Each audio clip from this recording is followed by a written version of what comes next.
ലോകത്ത് നമുക്ക് നഷ്ടമായി തീരുന്ന ഒരു സാഹചര്യം ഉണ്ടാകും.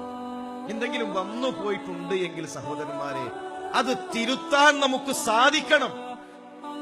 ആത്മാർത്ഥമായി അള്ളാഹുവിലേക്ക് ഖേദിച്ചു മടങ്ങാൻ കഴിയണം. പ്രവാചകൻ സല്ലല്ലാഹു അലൈഹി വസല്ലം അരികിലേക്ക് വരാണ് മഹാനായ മാഇസ് റളിയല്ലാഹു തആല വന്നിട്ട് പറയണം, റസൂലേ വ്യഭിചരിച്ചു പോയിട്ടുണ്ട് റസൂലേ, ശിക്ഷ നടപ്പിലാക്കണം. പ്രവാചകൻ സല്ലല്ലാഹു അലൈഹി വസല്ലം തിരിഞ്ഞിരുന്നു എന്നാണ് ഹദീസ്. തിരിഞ്ഞിരുന്നു, അദ്ദേഹത്തിന്റെ മുഖത്തേക്ക് നോക്കിയില്ല. പക്ഷെ അള്ളാന്റെ റസൂലിന്റെ മുന്നിൽ കൈകൂപ്പി പറയാണ്, റസൂലെ സംഭവിച്ചു പോയി, ശിക്ഷ നടപ്പിലാക്കിയേ തീരൂ. ആരോടും പറയാതെ ഉണ്ടാതിരിക്കാൻ ഒരാളും അറിഞ്ഞിട്ടില്ലല്ലോ. ആരും സാക്ഷി വന്ന് റസൂലിന്റെ മുന്നിൽ വന്ന് പറഞ്ഞിട്ടില്ല, ഒരാളും അറിയാനും പോണില്ല. പക്ഷെ ഒരു ദിവസം വരാനുണ്ട്. അന്ന് നഖ്തിമു അലാ അഫ്വാഹിഹിം, നമ്മുടെ നാവിന് സീല് വെക്കും. നമ്മുടെ നാവുകൊണ്ട് എത്ര വലിയ തോന്നിയാസം ചെയ്താലും ഞാനല്ലത് ചെയ്തത് നമുക്ക് പറഞ്ഞ് ന്യായീകരിക്കാൻ പറ്റും. നാവിന് എല്ലില്ലാത്തതുകൊണ്ട് നല്ല സൗകര്യമാണ്.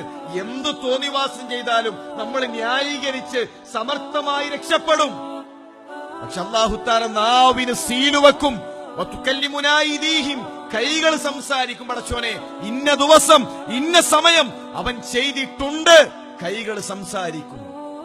ഭൂമി അതിന്റെ വർത്തമാനം പറയുന്ന, നമ്മളെ റൂമും നമ്മുടെ ബാത്റൂമും നമ്മൾ കിടന്ന ബെഡ്റൂമും ക്ലാസ് കഴിഞ്ഞ് നമ്മൾ വന്ന വഴിയോരങ്ങളും സംസാരിക്കും അള്ളാഹുവിന്റെ മുന്നിൽ.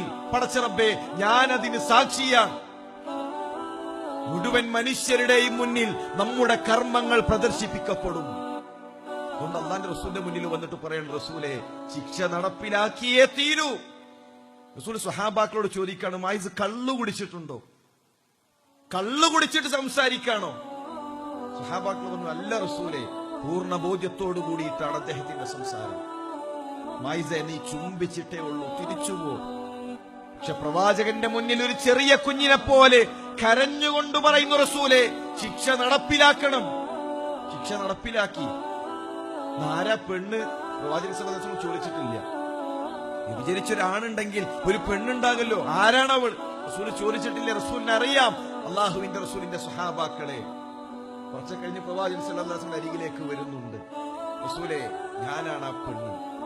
മായിസ് റളിയല്ലാഹു തആല ശിക്ഷ നടപ്പിലാക്കുമ്പോ അദ്ദേഹത്തിന്റെ രക്തം ഒരു സ്വഹാബിയുടെ വസ്ത്രത്തിലേക്ക് തെറിച്ചപ്പോ, മുഖം ചുവന്നപ്പോ പ്രവാചകൻ സല്ലല്ലാഹു അലൈഹി വസല്ലം പറയാണ്, അദ്ദേഹത്തെ പറ്റി നിങ്ങളൊന്നും പറഞ്ഞു പോകരുത്.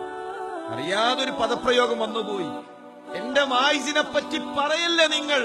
അദ്ദേഹത്തിന്റെ തൗബ വീതിച്ചു നൽകിയാൽ ഭൂമിയിലുള്ളവർക്ക് മതിയാവുകയില്ല.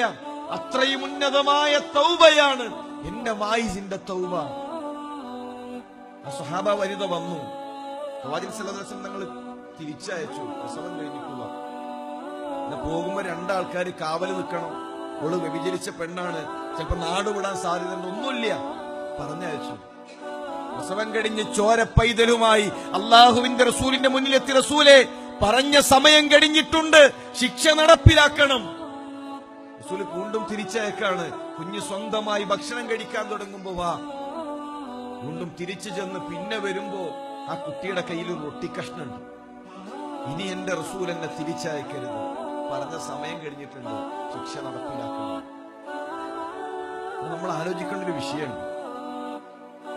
തെറ്റ് വന്നപ്പോ ജീവിതത്തിൽ അറിയാതെ ഒരു തോന്നിവാസത്തിലേക്ക് പോയപ്പോ നാളെ പരലോകം നഷ്ടപ്പെടുമെന്ന് പേടിച്ചു. സഹോദരന്മാരെ, എത്ര തോന്നിവാസങ്ങൾ ചെയ്ത് കറുകറുത്ത ഹൃദയമാണ് നമ്മുടേത്. അള്ളാഹിനോടൊന്ന് പറയാൻ മന്ത്രിന്റെയും പോലീസിന്റെയും മുന്നിലല്ല. എന്നോട് പ്രാർത്ഥിക്കുന്നവരെവിടെ? പാപമോചനം നൽകാമെന്ന് പറയും.